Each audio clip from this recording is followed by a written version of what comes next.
안녕하세요. 네. 자, 오늘은 지난 시간에 뒤에 정부의 재정이 자꾸 이렇게 팽창하는 거요.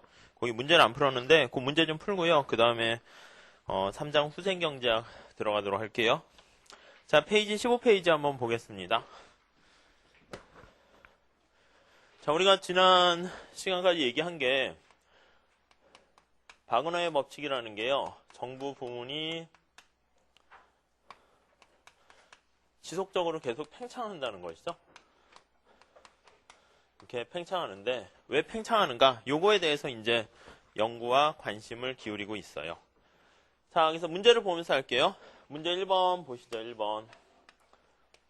자, 정부 지출이 지속적인 증가를 가져오는 원인으로 옳지 않은 것은 자, 1번에 피콕 와이즈만 기억나실 거예요.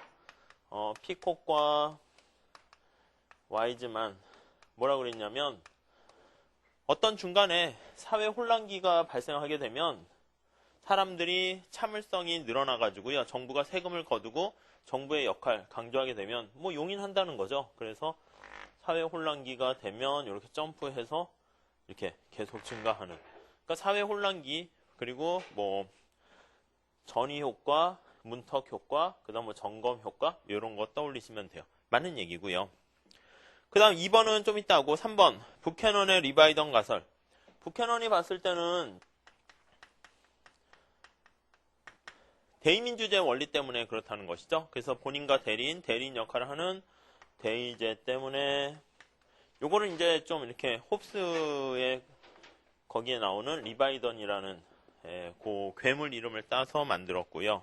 다음 4번에 바그너의 재정 환상, 재정 착각이라는 거 맞고요. 5번 보멀은 정부의 낮은 생산성이 낮으니까 비용이 더 많이 들어간다 이렇게 보시면 돼요.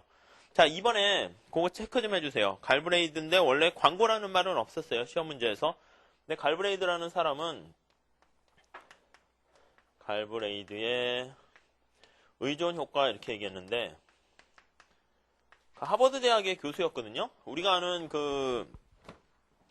유명한 연설문 하면 링컨의 게티스버그 연설문 있고 또 케네디의 연설문이 있잖아요. 그래서 케네디는 자꾸 네가 국가가 해주기를 바라지 말고 네가 국가를 위해서 뭘 할 걸 생각해라 그런 연설문이 있었는데 그 연설문을 이렇게 작성한 사람이에요. 그러니까 우리가 이제 대통령이 연설문 낭독하고 하면 대통령이 직접 집에서 막 이렇게 써가지고 하는 것처럼 보일 수 있는데 그게 아니고요. 다 써주는 사람이 있겠죠. 그렇겠죠. 그래서 요런 내용 넣어주세요 하면 이렇게 써주는데 워낙 이제 유명한 경제학자고 해서 그런 걸 반영한 사람인데 이제 공항 같은 거 연구 많이 한 사람이에요. 케인즈 이론이 미국과 하버드 대학에 이렇게 파급하는데 영향을 많이 했는데 요 사람은요 사람들이 어떤 영향을 받는데 뭐에 영향 받냐면 그래서 일부러 거기다 제가 집어넣었어요. 광고라고 넣었어요. 광고에 많이 의존한다는 거예요. 그러니까 우리가 광고는 보통 정부가 제공하는 정부의 공공재 이런 거에는 광고를 안 하잖아요. 민간재화 같은 거에 광고를 하기 때문에 당연히 광고 영향 받고 사람들이 소비를 많이 하는 거는 민간의 사적재가 되는 거죠. 그래서 광고에 영향을 많이 받은 사람들은 사용재, 공공재가 아니라 사용재의 소비량을 증가시키고 그래서 공공재에 대한 수요보다 사용재 수요가 많아져가지고 이거는 공공재에 대한 그게 떨어지는 그런 효과를 보이게 돼요. 그래서 시험 문제는 자주 등장해요. 근데 우리 교과서에는 없긴 한데 그냥 이 정도로만 체크해서 머릿속에 넣어두셔도 될 것 같아요. 자, 2번도 볼게요. 2번도 똑같아요. 최근에 과거 나왔던 기출문제 중에서 가장 스탠다드한 것만 실어놨는데 자, 2번도 공공경비의 규모와 관련된 설명으로 옳지 않은 것은 똑같은 얘기죠. 공공경비의 규모. 그렇죠? 1번에 보시면 피콕 와이즈만 블러블러블러 쭉 나가는데 정부 지출이 전쟁이 끝난 후에도 거의 밑줄 치세요. 전쟁이 끝난 후에도 원래 수준으로 되돌아가야 정상인 것 같은데 여러 가지 사람들의 인식이 바뀌고 그 다음에 그런 위험에 대해서 예방을 해야겠다. 점검을 해야겠다. 그런 것 때문에 다시 원래 수준으로 되돌아가지 않는 그 표현 있죠? 원래 수준으로 되돌아가지 않는 그 정도만 보시면 되겠고요. 바그너는 그냥 국민소득이 증감에 따라 공공경비가 계속 팽창한다. 그 현상만 얘기했던 사람이 되는 것이고 그 다음에 갈브레이드는 거기 나와 있네요. 선전이라는 말 나와 있죠. 그래서 이 광고에 대해서 선전하는 그거에 영향을 받는 그 측면 보시면 되겠어요. 다음에 4번 다운즈라는 사람이 있는데 끝에 다운즈 끝에 투표자의 무지 나와 있잖아요. 그거만 살짝 체크하세요. 투표자의 무지.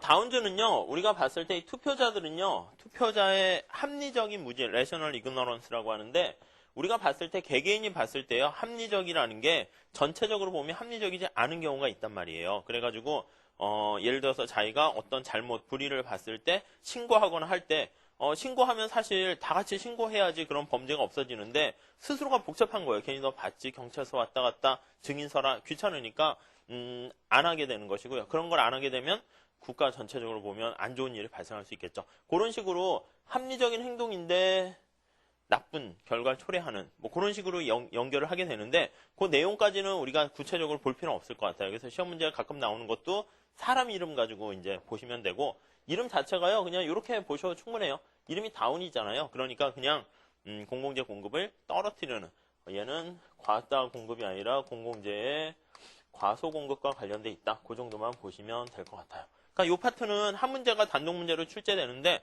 사람 이름하고 내용을 연결시키는 거예요. 그래서 다운즈 나오면 아 과소구나. 흔히 문제로 하고 갈브레이드 하면 의존 효과, 광고 선전. 그래서 이때는 공공재가 떨어진다. 그 두 개만 떨어지고요. 나머지는 다 증가한다. 이렇게 보시면 되겠어요. 다음에 머스그레이브도요. 거기 문장은 세 줄로 돼 있는데 그 두 번째 줄에 부정적인 인식 있죠. 조세가 부정적인 인식. 네, 그거만 보시면 되겠어요. 그래서 조세에 대해서 자기가 내는 거에 대해서 편익이 더 크다라고 생각하면은 정부 지출이 커지는데 머스그레이브는 부정적으로 인식했으니까 공공재 공급이 작아진다 이렇게 생각하시면 되겠네요. 자, 그 정도만 보시고요. 3번 가볼게요. 예상 결정과 그에 따른 공공재 공급 규모에 대한 설명으로 옳지 않은 것은 나와 있는데 부캐넌 다수결 투표라는 거 그거 보시고 요거 대의제 그 있죠? 우리가 투표 가지고 대신 선출자를 뽑는 거 그걸 사용했고요. 이번에 니스카넨 모형이다라고 하면 저 뒤에 자세히 나올 거예요. 근데 우리가 다른 것 때문에 여기다 넣긴 했고요. 3번의 갈브레이스 우리가 했어요. 거기 보시면은 공공재가 과다 공급되는 게 아니잖아요. 여기서의 포인트는 그 내용 가지고 물어보진 않고요. 과다냐 과소냐가 이제 문제 포인트니까 거기에만 초점 맞추셔도 충분해요. 그 내용 가지고 틀리게 하는 거는 좀 아직까지는 뭐 그렇게까지는 안 물어보는 것 같아요. 자, 그리고 밑에 니스카넨하고 로머 로젠탈 모형은 우리가 뒤에 그 공공선택 이론에서 다시 자세하게 배울 거거든요. 그러니까 그거는 우선 넘어가도록 할게요. 그런 식으로 나온다라는 거 맛보기로 말씀드리려고 했어요. 예전에는 그냥 이렇게 맛보기 문제를 풀어드리지 않았거든요. 그러니까 뭐 내용은 자꾸 봤는데 이게 세무사 시험이 어떻게 나오는 거야? 그걸 모르셔가지고 그냥 이렇게 몇 문제 좀 이렇게 말씀드리면 좀 이런 스타일로 나오는구나. 그리고 혹자는 어차피 나는 시험이 내년 본다라고 생각하셔가지고요. 지금부터 재정할 필요 없고 뭐 중급회계나 이거 열심히 해야지. 그렇지 않아요. 사람이요 이렇게 어차피 까먹더라도 한번 이렇게 들어두시고 다음에 다시 볼 때고 한 번 더 보는데 시간 세이브가 많이 되거든요. 그러니까 혹시나 이렇게 이거 나중에 해도 되지 않을까 이렇게 하시면 그러지 마시고 어차피 한 2달 잠깐 이렇게 하루씩 듣는 거잖아요. 일주일에 한 번씩. 그러니까 잘 들으시고 정리해 놓으시고 그다음 이렇게 덮어 두셨다가 그다음 이제 그리고 회계학만 하면 지겹잖아요. 그러니까 그거 하시다가 그냥 재정학도 좀 하시고 그렇게 하세요. 자, 다음 챕터 3장 들어갈게요. 이제 후생경제학의 개요. 후생경제학. 자, 지난 시간에 말씀드린 것처럼 이게 미시경제학의 끝부분에 해당해요. 그래가지고 많은 사람들이 어려워할 수가 있고요. 제가 말씀드린 그 공개 강의 거기 게시판에 보면 있는데 들으셨으면 좋겠고 근데 안 들으신 분들을 위해서 제가 너무 쉽게 다시 할 수는 없을 것 같아요. 그렇게 하게 되면은 이게 막 늘어져가지고 강의가 몇 번 더 해야 되거든요. 근데 다른 것들은 하면 되는데 이 부분은 그 경제학적인 얘기가 밑바탕 안 돼 있으면은요 약간 어려울 수 있는데 어차피 지금 말고요 나중에 한번 더 보셔야 되는 거니까 제가 조금 핵심만 빨리빨리 설명드리도록 할게요. 그리고 요 파트가 의외로 시험 문제가 그렇게 많이 안 나와요. 나와도 굉장히 어렵게 나오기 때문에 하려면 제대로 하셔야 되는데 그래도 40문제 중에서 한 문제 나오는 거니까 놓치지 마시되 너무 부담 갖고 막 이렇게 스트레스 받고 하진 않으셨으면 좋겠어요. 자, 제가 지금 말씀드린 정도만 이렇게 쭉 보셔서 이해가 되시면 더 이상 안 하셔도 돼요. 그 이상 하는 거는 오버예요. 자, 우선 1번 에즈워드 상자와 무차별 곡선 이렇게 나와 있어요. 에즈워드 상자. 자, 우선 후생경제학이 어떤 건가 한번 말씀드리면, 후생이라는 게 뭘 번역했냐면 일본에서는 우리나라의 뭐 보건복지부 같은 걸요 후생성이라고 그래요. 그래서 번역은 웰페어를 번역한 건데 결국은 사람의 삶의 질을 나타내는 거예요. 삶의 질을 좀 어떻게 하면 높일까? 그거에 대해서 관심을 갖는 거예요. 사람들의 삶의 질을 높이는 방법은 첫 번째, 우리 경제학에 관심이 있는 희소한 자원을 낭비하면 안 되잖아요. 그래서 요거의 판단 기준은 우리가 앞으로 뭐라고 할 거냐면 희소한 자원을 낭비하면 안 되니까 첫 번째는 낭비 없는 효율적인 효율성을 달성해야 되겠고요. 그 다음 또 하나의 경제학의 가치 판단은 낭비 없는 것뿐만 아니라 어떻게 바람직하게 모든 사람들이 공평하게 희소한 자원을 분배할 것인가라는 공평성, 이 두 가지를 가지고 얘기를 할 거예요. 우리의 최종 목적지예요. 그러니까 후생 경제학의 최종 목적지는 삶의 질을 높이는 건데 삶의 질이 높은가 아닌가의 판단 기준은 국가 간뿐만 아니라 시대별로 효율성과 공평성이 판단 기준이다라고 보시면 되겠어요. 요거는 낭비가 없으면 되는 객관적인 거고요. 요거는 주관적인 거예요. 지금 단계에서는요. 원래 경제학은 효율성에만 포인트가 맞춰 있어요. 그래서 낭비가 없어야 된다. 여기에 이제 첫 번째 포인트를 맞출 거고요. 요 공평성은 저 뒤에 뒷부분에 사람들이 뭐가 공평한가라는 합의가 있어야 되잖아요. 그 합의를 반영하는 게 사회 무차별 곡선이라는 거 가지고 얘기할 거예요. 그래서 사회 무차별 곡선 이걸 가지고 얘기해요. 그래서 소셜 인디퍼런스 커브에 반영이 된다라고 보시면 되겠고 여기 나와 있는 효율성은요. 낭비 없어야 되는 거는 유틸리티, 파서빌리티 커브 그거를 나타내는 효용 가능 곡선 그게 모여있는 효용 가능 경계라는 걸 가지고 얘기할 거예요. 그래서 유틸리티요, 효용 가능 경계. 그래서 이 두 가지만 우선 용어만 우선 체크해 두세요. 그래서 사회무차별 곡선이라는 거는 공평성, 효용 가능 경계는 가능하게 달성할 수 있는 최대한의 효용을 나타내는 거니까 효율성과 관련돼 있다. 이렇게 보시면 되겠어요. 자, 하나하나 들어가도록 할게요. 자, 우선 그걸 보기 전에 이제 우리는 일반 균형에 대한 언급을 간단하게 하고 있는데요. 일반 균형이다. 우리가요, 미시경제학이나 이런 거 보면 앞에 하나의 시장만 놓고 보거든요. 근데 현실 경제는 많은 개별 경제 주체들이 상품 시장뿐만 아니라 사람들이 서로 상호관계를 맺고 있잖아요. 그거를 다 같이 고려하는, 그래서 여러 개의 시장을 한꺼번에 동시에 고려하는 방법을 일반균형 방법이다. 이렇게 얘기를 할 거예요. 그런데 무수히 많은 사람들을 다 대상으로 하긴 복잡하니까 우리는 N명의 사람이 있다고 하더라도요. 한 100명, 1000명의 사람이 있다 하더라도요. 2명만 있으면은요. 수리적으로 N명까지 하는 데는 전혀 지장이 없기 때문에 요 얘기를 수학적으로 접근하면 되게 복잡하니까 간단하게 접근하는 방법이 칠판에 그림을 그려서 나타내는 거예요. 근데 칠판의 그림이 2000이니까 X축, Y축 두 개밖에 못 그리잖아요. 그래서 두 개면 복수니까요. 그래도 일반화시킬 수 있어서 우리는 2x2 모형이라는 걸 사용할 거예요. 이건 별거 아니고요. 이 세상에 존재하는 사람은 2명만 있다고 상정할 거예요. A와 B만 존재하고요. 그러니까 보통 에덴 동산을 얘기 많이 해요. 그러니까 아담과 하와 2명만 있잖아요. 두 사람 간의 상호 이종 관계 요거를 반영할 수 있고요. 그 다음에 얘네들이 서로 거래하는 재화는 X랑 Y 이제 두 개만 있다고 얘기할 거예요. 뭐 사과나 배 이런 것처럼. 물론 그 외에 많은 재화가 있지만 두 개만 있다라고 심플하게 얘기해도 일반화시키는 데는 어려움이 없어요. 그리고 얘네들이 물건을 생산하는 데 들어가는 인풋인 생산 요소는 노동과 자본 두 개만 있다고 얘기할 거예요. 그래서 노동과 자본. 물론 이외에 지식이라든가 토지라든가 에너지 등등 많이 있겠지만은 요 두 가지만 얘기를 할게요. 자, 그래서요, 거기 밑에 그림이 하나 나와 있는데, 그걸 한번 보시면, 혹시 한번 여쭤볼게요. 미시경제 경제학 수업을 아예 들어본 적이 없다. 한번 손 좀 살짝 들어주실래요? 많이 계시긴 하네요. 그러면 그분들은 그냥 편하게 이거를 좀 들으신 다음에, 제가 말씀드린 그거 있잖아요. 그 동영상 그쪽 파트를요, 한번 사후적으로라도 한번 들어보세요. 그렇게 보면은, 이쪽 파트는 나중에, 이런 거 쫙 한 다음에 그 다음에 어느 정도 재정하게 됐을 때 다시 와서 좀 해야겠다 이런 파트니까요. 아예 안 하시면 안 되고 한 번만 우선 들어두셔도 나중엔 도움은 될 거예요. 그리고 미시경제 조금 아니면 경제학 조금 들으신 분들은 한번 이해하시려고 노력해 보시고요. 자, 거기 그림이 하나 나와 있는데요. 우리가 요 생산과 분배, 소비와의 관계를 흐름을 나타낼게요. 우리가 두 사람이 존재하는데 노동과 자본이라는 생산 요소를 가지고요.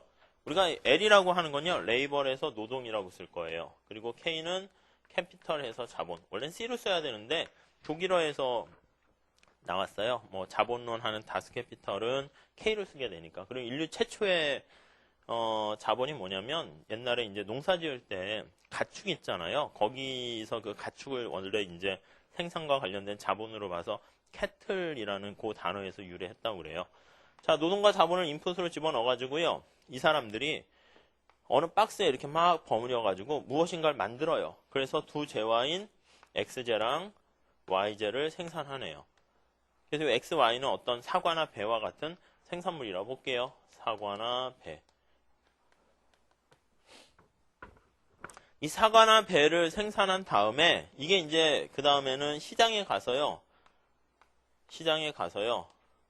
A와 B라는 사람한테 분배가 되네요. 그래서 거기 모양 자체가 A와 B. A와 B는 사람이에요. 자, 그래서 우리는요. 생산물의 가치가 여기서부터요. 이게 인풋이에요. 인풋에서부터 이렇게 아웃풋을 만든 다음에 이 아웃풋을 만들어서 A와 B한테 이제 분배를 하게 되는 거잖아요. 소비를 하게 되는 거예요. 이제 소비. 그래서 이 생산의 흐름 단계를 기준으로 해가지고요. 우리가 좀 나눠서 볼게요. 그래서 우리가 경제학이 처음 출발할 때는요. 낭비를 하면 안 되거든요. 하고 싶은 건 되게 많은데 자원은 희소하단 말이에요. 여러분도 마찬가지예요. 하고 싶은 거 많지만 여러 가지 시간을 쪼개서 강의를 들으러 오고 다른 선택도 있었겠지만 세무사 시험을 준비하겠다 의사결정을 내린 거잖아요. 그래서 경제학은 언제나 출발 자체가 희소성이라는 거에서 출발해가지고요. 이 희소하기 때문에 우리는 낭비를 하면 안 되고 낭비 없이 제대로 된 선택을 해야 돼요. 그래서 경제학을 뭐라고 얘기할 수 있냐면 한 단어로 얘기하면 경제학은 매 순간 직면하는 선택을 어떻게 하면 잘할 것인가 그거에 대한 연구다라고 보시면 돼요. 그래서 혹자는 경제학이 돈 잘 버는 학문 아니냐 하는데요. 물론 주식 투자할 때도 선택을 잘하면 돈은 잘 벌 수 있을 거예요. 근데 돈에 국한되는 그렇게 약간 차원이 낮은 뭐 그런 학문은 아니겠네요. 자, 우리가 노동과 자본을 가지고요. X와 Y를 생산해요. 사과랑 배를 생산하는데 이왕이면은 낭비 없이 잘 생산해야겠다라는 측면에서 이렇게 살펴보면 이 파란 색깔 박스는 우리가 생산 과정과 관련되어 있는 거잖아요. 그래서 이왕이면은 생산할 때 낭비 없이 생산해야겠다 해서 이게 생산의 효율성이다 이렇게 얘기를 할 거고요. 우리가 이제 이걸 살펴볼 거예요. 자, 그 다음에 사과나 배가 생산됐어요. A와 B한테 분배가 되네요. 나눠져요. 소비를 해요. 그때 낭비 없이 소비하면 안 되겠죠.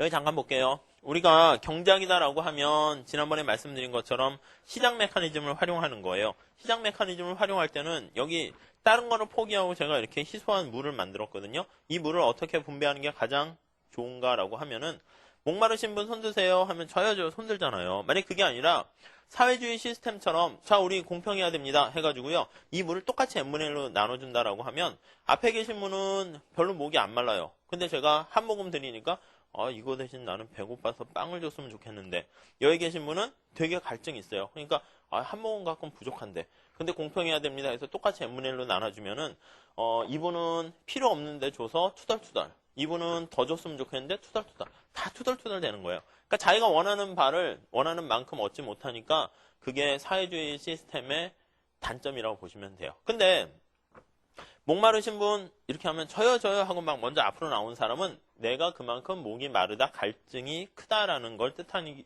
것이기 때문에 근데 우리가 이제 저요 하지 않고 경제학에서는 가격을 가지고 얘기하네요. 자 여기 물을 있는데 이거를 원하시는 분 얼마 돈을 낼 생각 있습니까?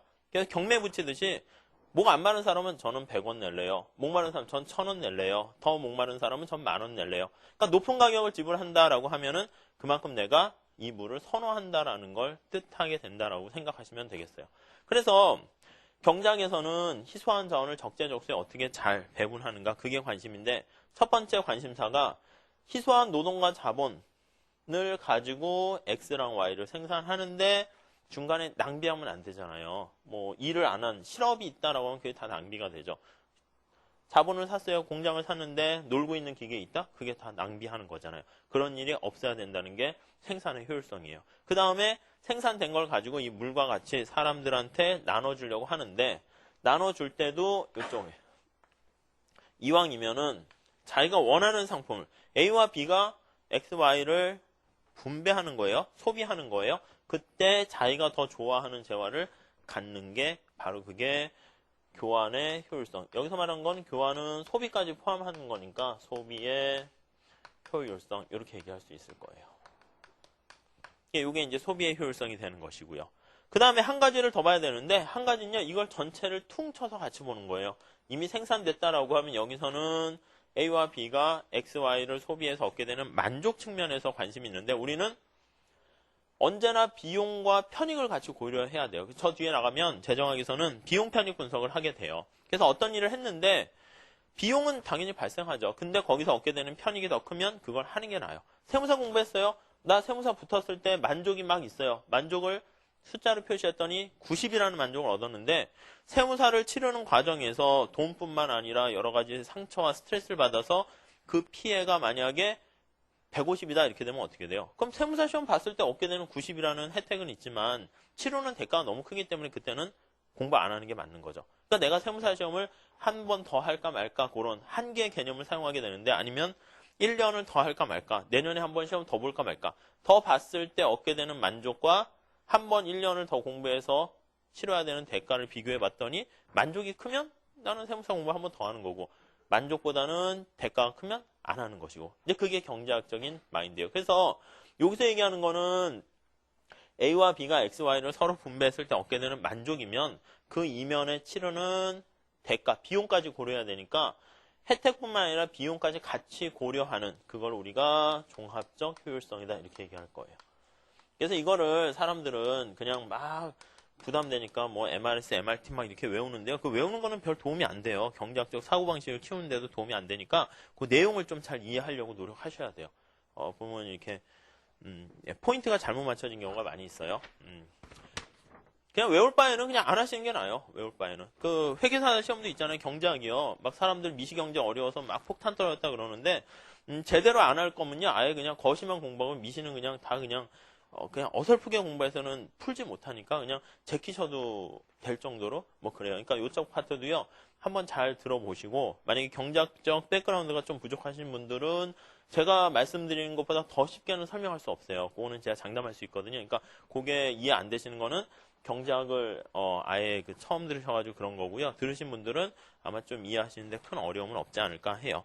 자, 그래서 거기 나와 있는 거 그림에 연결시키면 되겠고요. 자, 요거는 참고로 보세요. 왈라스 법칙이라는 건데요. 자, 일반균형이에요. 그래서 모든 시장에 있는 상황을 다 고려했을 때 그 시장 전체가 지난번에 얘기했던 고전학파 메커니즘은요. 언제나 균형을 중시하기거든요. 그래서 어느 하나의 시장, 예를 들어서 시장에서 생산된 거는 정해져 있기 때문에 언제나 균형이 달성된다는 거예요. 그래서 만약에 사과 시장이 초과 공급이 되면 배 시장이 초과 수요고요. 뭐 그런 것 때문에 모든 시장은 다 균형이 된다라는 그 원리를 반영한 게 왈라스 법칙, 왈라스 균형이다. 이렇게 보시면 되겠어요. 그래서 동그라미 2번에 보시면은 동그라미 1번 보세요. 총 수요의 가치랑 총 공급의 가치가 같다. 그거만 살짝 밑줄 치세요. 그래서 총 수요의 가치와 총 공급의 가치는 같다. 이게요, 그냥 가치랑 총이란 말이 들어가서 그랬고요. 결국은 수요랑 공급이 같아지는 게 바로 왈라스 균형이다. 왈라스 법칙이다. 이렇게 생각하시면 돼요. 자, 요거를요, 다르게 표현한 게 뭐냐면, 여기는 지울게요. 이거를요, 수요와 공급이 같다가 균형인데, S를 이쪽으로 보내면 D-S가 되겠고요. 이거는 0보다 크면 수요가 공급보다 많은 거니까 이걸 우리는 excess demand, 초과 수요라고 얘기를 해요. 그래서 이 초과 수요가 제로가 된다라고 하면 결국은 수요와 공급이 같다랑 똑같잖아요. 그래서 우리가 교과서에서 표현할 때는 하나의 단어로 표현하려고 노력해가지고 학자들이 초과 수요라는 말을 만들어요. 그래서 초과 수요가 0과 같냐, 0보다 크냐, 0보다 작냐 그렇게 나타내는데 초과 수요가 0과 같으면 그거는 수요 공급이 같아진 거랑 똑같은 개념이다. 그리고 균형, 그리고 고전학파, 옛날 경제학자들이 좋아하는 그 개념이다 라는 정도만 보시면 되겠어요. 그리고 시험 문제는 나오는 건 아닌데 모든 시장이 다 균형을 이루는 거잖아요. 시장이 여러 개 있어요. 그래서 맨 마지막 줄에 보시면 5번째 N개의 시장이 있는데 1번부터 이렇게 했어요. 2번, 3번 쭉쭉쭉 N-1, N 시장이 이렇게 N개까지 있어요. 근데 그냥 직관적으로만 한번 보세요. 왈라스는요. 이 전체 시장은 퉁쳐서 균형이 될 수밖에 없다라고 그랬어요. 근데 첫 번째 시장, 두 번째 시장부터 세 번째 쭉쭉쭉 가서 N-1개까지가 개별 시장이 전부 다 균형이 되면 이게 다 균형이다라고 하면 당연히 자연스럽게 N번째 시장 어떻게 돼요? 전체가 균형인데. 그럼 당연히 균형이 되겠죠. 그래서 이런 식으로 원래 수학적으로 쫙 해서 접근하는 거거든요. 근데 그 표현 자체 때문에 왈라스 법칙은 뭡니까? 왈라스 균형은 뭡니까? 라고 하면 N개 시장이 있을 때 N-1까지 시장이 다 균형이면 나머지 하나도 균형이다. 그렇게 표현하니까 그 용어만 머릿속에 그냥 잠깐 들어보기만 해 두셔도 돼요. 시험 문제 나온 적 없어요. 한 번도. 그렇게만 정리하시면 될 것 같아요. 자, 그리고 우리는 동그라미 4번에 있잖아요. 그래서 모든 시장이 상호작용하여 동시에 그것만 체크하시고요. 모든 시장이요. 이거 일반균형이라는 거예요. 동시에 시장 간의 여러 가지 상호관계, 상호작용을 다 고려했다라는 의미에서 일반균형이다라는 그 정도만 보세요. 이건 시험 문제거리 아니에요. 그냥 우리가 일반균형, 미시경제 뒷부분 나오니까 그냥 간단하게 이런 개념 알아두면 그냥 좋으니까 그냥 조금 얘기한 거고요. 이걸 구체적으로 더 들어가는 거는 뭐 별 의미가 없어요. 그리고 수학적으로 너무 어렵구만 이래가지고 안 하셔도 돼요. 그냥 이렇게 한번 하고 넘어갈게요. 자, 우리는 그 다음 페이지에 나와 있는 17페이지에 나와 있는 파레토 개선과 파레토 효율성 그 개념은 중요해요. 그래서 그거 좀 설명드릴게요. 파레토 개선과 파레토 효율성. 이거는 단독 시험 문제 거리고요. 우리가 얘기하는 게 경제학은 제일 중요한 게 효율성과 공평성이라고 그랬잖아요. 그러니까 그 경제학에서 얘기하는 저 앞에 효율성 얘기할 때는요. 앞에 파레토라는 말이 생략되어 있는 거예요. 그러니까 파레토 효율성을 얘기한다라고 생각하시면 되겠어요. 자, 우리가 봤을 때 여러분 누가 설문조사를 했어요. 지금 상태에 만족하십니까? 가장 행복하십니까? 어떻습니까? 할 때요. 더 나은 상태가 있어서 지금 불만이 있다라고 하면요. 지금이 최고로 좋은 상태가 아니에요. 지금 만약에 이보다 더 좋을 수는 없다라고 누가 표현했으면 그 상태가 최고로 좋은 거예요. 이보다 더 좋을 수 없는데 다른 상태로 가면 그 상태보다 나빠지는 거잖아요. 그래서 산이 이렇게 있으면 여기 있는 사람은 더 높은 산에 오르려고 불만 가득해 있어서 이쪽으로 가면 더 나의 삶이 나아질 거야. 이걸 우리가 개선 이렇게 얘기하는 거고요. 여기 꼭대기에 올라간 사람은 어떻게 돼요? 이거보다 더 높은 상태가 없으니까 여기서 왼쪽이나 오른쪽으로 가면요. 자신의 삶의 수준이 떨어지는 거니까 이보다 더 좋을 수는 없다. 이렇게 얘기할 수 있을 거예요. 그래서 파레토 효율적이다라고 하면은 이보다 더 나은 상태가 없다라는 개념이 파레토 효율적이에요. 이해되세요? 우리가 지금 어떤 지금의 상태라 할게요. 이게 지금 현재 상태인데 여기서 어떤 새로운 상태로 가려고 해요. 한 개인으로 원래 따져야 되는데 집단적으로 따져야 돼요. 우리나라가 나아갈 방향이라 해가지고 우리 수업도 마찬가지예요. 지금 이 상태인데 제가 어떤 제안을 했더니 모든 사람이 좋아요 만장일치로 글쎄 뭐 제가 이 수업을 들은 사람에게는 뭐 거기 뭐 시험 볼 때 협회 얘기해가지고 재정학 시험 무조건 10점씩 플러스를 하도록 제가 책임지고 하겠습니다 하면 어떻게 돼요? 여러분들 싫어요 할 사람도 있긴 하겠지만 다 좋아요 뭐 좋습니다 막 이렇게 하면은 그게 좋은 거잖아요. 그러니까 그러한 상태를 하게 되면은 만장일치로 오케이 하는 요 만장일치로 찬성한다라고 하면 요 상태보다 요 상태로 가는 게 어떻게 되는 거예요? 개선이 됐다 표현할 수 있겠죠, 우리가. 그렇게 된 상태를 우리는 파레토 개선이다라고 얘기할 수 있고요. 요 상태로 왔어요. 요 상태가 S-예요. 여기 S-.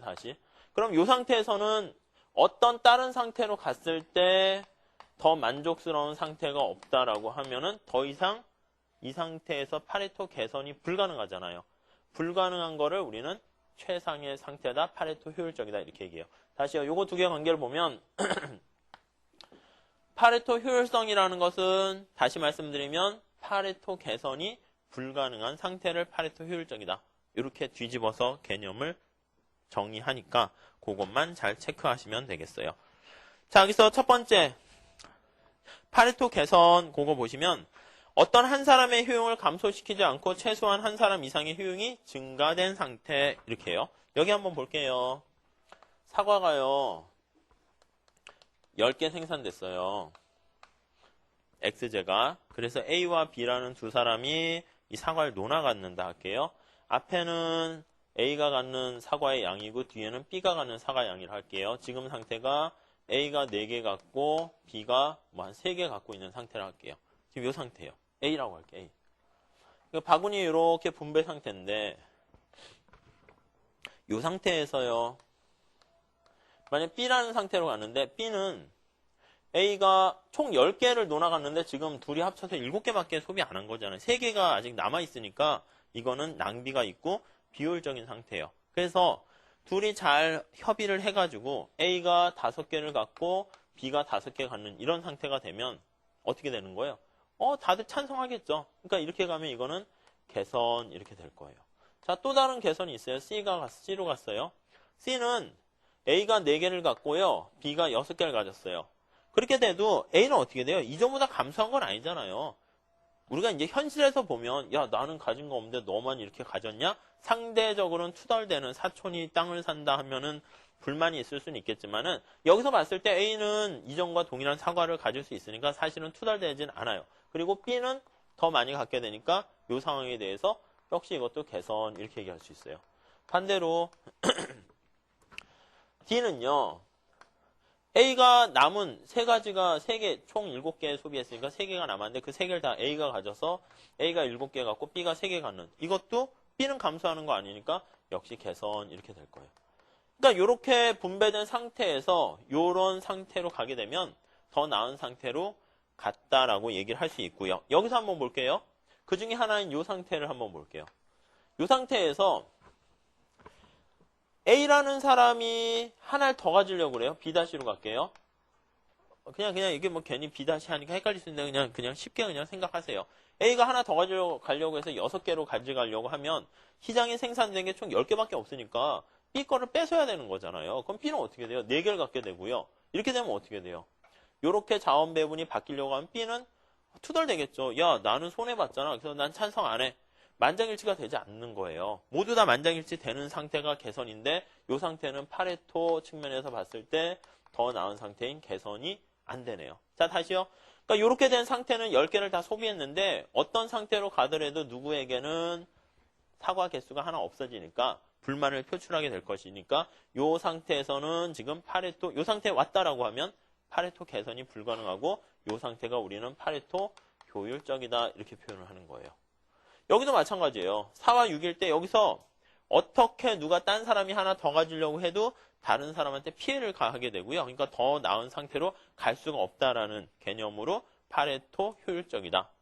이렇게 보시면 돼요. 그래서 거기 첫 번째 줄에 파레토 개선이라는 것은 다시요. 가로로 묶으세요. 다른 사람의 효용을 감소시키지 않고 그 표현 잘 보세요. 그러니까 어떤 사람에게 불만이나 투덜투덜 야기하지 않고요. 어떤 사람이 더 많이 갖게 되는 것을 우리는 파레토 개선이다. 이렇게 얘기해요. 그러니까 파레토 개선이 불가능하면 그 상태가 제일 좋은 상태다. 이렇게 보시면 되겠어요. 자, 여기서 밑에 파레토 효율성 한번 볼게요. 파레토 최적 같은 말이에요. 거기 보시면 한 사람의 효용을 증가시키기 위해서는 반드시라는 말 동그라미 치세요. 반드시 다른 사람의 효용을 감소시켜야 되는, 다른 사람한테 피해를 가해야 되는 상태를 얘기하네요.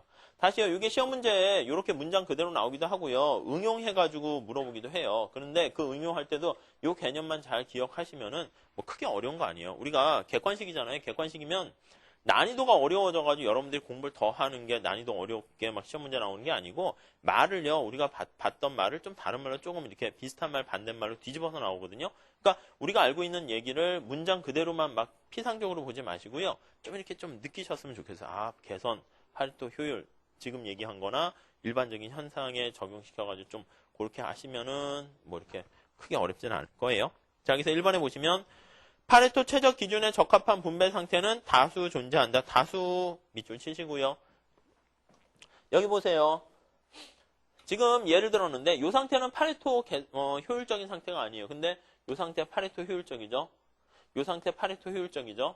요 상태 파레토 효율적이죠? 여기서 딴 상태로 가도 누군가에게는 피해를 주는 거니까 요 상태가 제일 좋은 거예요. 더 나가서 2점. A가 9개 갖고요. B가 하나 갖는 요 상태도 파레토 효율적이에요. 다시요. 효율적이다라는 얘기는 우리가 낭비만 없으면 여기 보시면 낭비만 없으면 우리는 효율적이다 얘기하는 것이기 때문에 요 상태도 파레토 효율적이에요. 근데 공평한가라고 보면은 이게 좀 얘가 너무 많이 가졌다 이런 생각이 들잖아요. 그러니까 경제학이라는 얘기는 원래 처음 출발 자체가 희소한 자원을 아껴야 되니까 낭비하면 그게 죄를 짓는 거예요. 여러분들 시험 공부 시작했는데 시간 낭비하고 막 게으르고 이렇게 하면은요, 그건 자기 자신에 대한 사실은 또 죄를 짓는 거거든요. 그러니까 낭비가 없어야 된다는 거에 제1 우선 가치를 둬요. 그러니까 그게 우선 중요한 거고, 그 다음 분배되는 건 사실은 큰 관심이 없었어요. 중요하지 않다는 게 아니라 거기까지 논의하기 전에 낭비 없이 최선을 다하자 이제 그거예요. 그러니까 이 상태도 우리는 파레토 효율적인 상태지만 공평성 측면에서는 글쎄 이렇게 되는 거잖아요. 그래서 공평성 측면에서는 물음표. 그러니까 그 다음 줄에 보면 파레토 효율적이다라는 얘기는 공평성까지는 고려하지 않는다. 그래서 시험 문제 그게 제일 많이 시험에 나와요. 효율성 얘기, 파레토, 최적 이런 거 얘기할 때 공평하다라는 얘기가 들어가면 다 그건 틀려요. 이게 이제 경제학의 기본적인 베이스예요. 자, 밑에 문제 한번 풀어볼게요. 자, 파레토 최적 상태에 대한 다음 설명 중 가장 옳은 것은 1번. 어떤 한 사람의 경제 상태를 변화시킴으로써 다른 한 사람의 후생 상태를 개선시킬 수 있는? 아니요. 개선시킬 수 없는 상태가 파레토 효율적이다. 이렇게 얘기해야 되잖아요. 그래서 동그라미 4번에 보시면 타인의 후생 감소 없이는 어느 한 사람의 후생을 증가시킬 수 없는 상태로 우리는 파레토 효율적이다. 이렇게 뒤집어서 얘기하네요. 그리고 2번하고 3번에 보시면 거기 아까 나와 있는 것처럼 분배 공평성, 효율성과 공평성을 동시에 충족한다. 공평성을 충족한다라는 그런 개념 나오면은 요거는 시장 메커니즘하고는 관련 없기 때문에 무조건 당연히 틀리다 이렇게 보시면 되겠어요. 그래서 파레토 효율성은 최적은 효율성만 얘기하는 거다라는 거에 초점을 맞추시면 되겠어요. 자, 여기까지는 파레토 효율성 그 개념 말씀드린 거고요. 그 다음 페이지 가보시면은 우리가 이제 여기 빨간 색깔 부분 있잖아요. 생산된 사과랑 배를 어떻게 나누는 게 효율적인가라는 그 교환의 효율성, 소비의 효율성 거기에 대해서 보도록 할게요. 그래서 제2절은 교환이라기보다는 소비라고 쓰는 게 더 나을 거예요. 왜냐하면 저쪽에 노동과 자본도 교환하는 것이기 때문에 소비의 효율성 보도록 할게요. 자, X와 Y가 생산된 다음에 거기 보시면 생산돼 가지고 두 사람이 X와 Y를 어떻게 나눌 것인가 그걸 보려고 해요. 자, 여기 두 사람이 있어요. A라는 사람이 있고요. 여기 XJ 사과가 있어요. 자, 여기 YJ 배가 있어요. 배. 자, 그러면 사과랑 배를 소비하는 사람 입장에서는요. 자기가 얻게 되는 효용, 만족을 나타내는 점을, 동일한 효용을 나타내는 점을 찍게 되면 그걸 이제 무차별 곡선이다. 이렇게 나타내요. 그래서 A의 인디퍼런스 커브. 여기서 말하는 인디퍼런스 커브는 무차별 곡선 이렇게 나타내는데 간단하게 요 유래되는 거 설명할 테니까 처음 들으신 분도 한번 봐보세요. 자, 우리가 보통이요. 어떤 효용을 나타내는 지금 축이 원래 효용함수를 나타내는 건데 어떤 사람이 소비를 통해 가지고 만족을 얻게 되는데요. 그 만족을 효용, 유틸리티라고 나타내요. 이거의 약자는 유틸리티 이렇게 하는데요. 우린 번역을 효용 이렇게 나타낼 거예요. 효용이라는 단어를 쓰긴 하지만 그냥 직관적으로는요. 그냥 사과나 배를 먹었을 때 얻게 되는 만족의 크기다. 이렇게 보시면 돼요. 자, 우리가 소비할 수 있는 재화는 X랑 Y, 사과나 배 두 개 있잖아요. 그래서 우리는 이렇게 할게요. 내가 얻게 되는 효용은 앞에다가 벡터로 표시한다는 건데 앞에 게 X제. 여기서 보면 앞에 게 A가 소비하는 것, 뒤에 게 B가 소비하는 것처럼 순서가 중요해요. 우리가 어떤 사람의 키와 몸무게를 쭉 할 때 A라는 사람의 키 170과 80 이거요. 순서 바뀌면 안 되잖아요. 앞에 게 키고요. 뒤에가 몸무게인데 그냥 중구난방에 순서 틀리게 해버리면은 거꾸로 하면 어떻게 돼요? 키는 80인데 몸무게 170 이상한 사람이 되잖아요. 그러니까 주어진 정보가 순서도 되게 중요해요. 그래서 우리는 앞에 게 X제 소비량이고 뒤에 게 Y제 배 소비량이다라고 하면 X 소비량과 Y 이렇게 나타낼 수 있어요. 변수가 만약에 하나면 우리는 그냥 간단하게 X축, Y축 해서 효용을 표시할 수 있는데 X랑 Y 두 개를 바구니에 담았을 때 얻게 되는 만족, 그거니까 바구니에 X 사과 몇 개, 배 몇 개 이렇게 했을 때 그때 얻게 되는 효용 이렇게 나타내는 거니까 사실 이걸 그림으로 그리려면 3차원으로 이렇게 나타내야 돼요. 축이 이렇게 있어가지고 여기 X제곱이랑 여기 Y제곱이랑 요 높이는 효용 크기. 그러니까 여기 밑에다가 X, Y 하고 이 축 이렇게 3차원. 그래가지고 효용의 크기를 만약에 나타낸다라고 하면 그냥 간단하게 이런 식의 효용함수를 상정할게요. 모형이. 그러니까 이거는 바로 뭐냐면 반원이 이렇게 있잖아요. 반원이 이렇게 있으면 이 반원이 점점점점점점점 이렇게 있는 거예요. 그러면 어느 점이 산 정상입니까? 어느 점이 효용을 극대화하는 겁니까? 하면 바로 이 점이잖아요. 그래서 우리는 이 점을 우리가 찾기 위한 게 목적인데요. 이 점, 그래서 이렇게 올라갈수록 효용이 증가하는 거예요. 산 높이가 높아지는 거예요. 근데 여기서 더 가면 내려가는 거니까 우리는 그냥 어차피 내려가는 것까지는 관심이 없어서 높아지는 것만 우리가 상정하고 이 반쪽을 싹둑 잘라버릴게요. 잘라버리면 단면이 이렇게 생기잖아요. 그렇죠? 이 그림을 그린 게 요거다라고 생각하시면 돼요. 자, 그러면 요 밑에 평면에는 사과랑 X랑 Y의 개수가 여기 쭉 담겨져 있는데 뭐 사과 하나 소비했을 때 여기 배 하나 했다라고 하면 그 점이 하나하나 있는 게 여기고요. 그때 대응되는 효용 수준 높이는 여기가 되네요.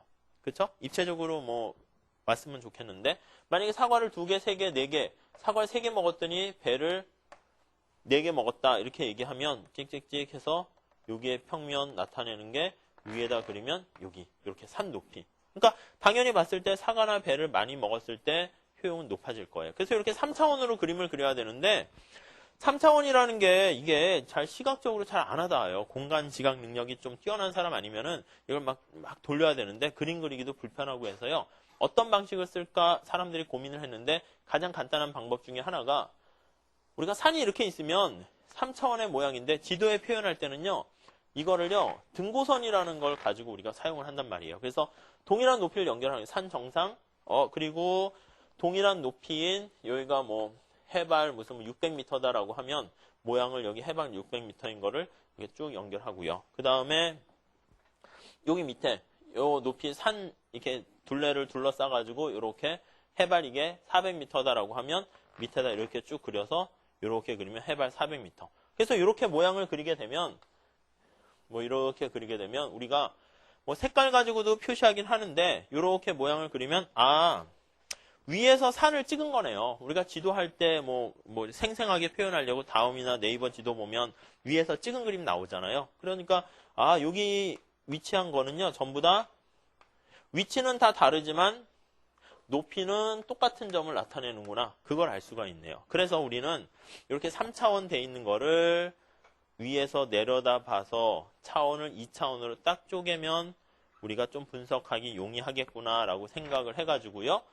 여기 보면 이쪽에 나와 있는 것처럼 이쪽으로 갈수록 산 정상으로 올라가는 거잖아요. 그래서 여길 넘어가면 다시 산 내려가는 거고요. 그래서 왼쪽에 있는 이 그림을 활용하기 위해서 여기서 이렇게 가면 산으로 올라가는 거예요. 여기가 정상이니까.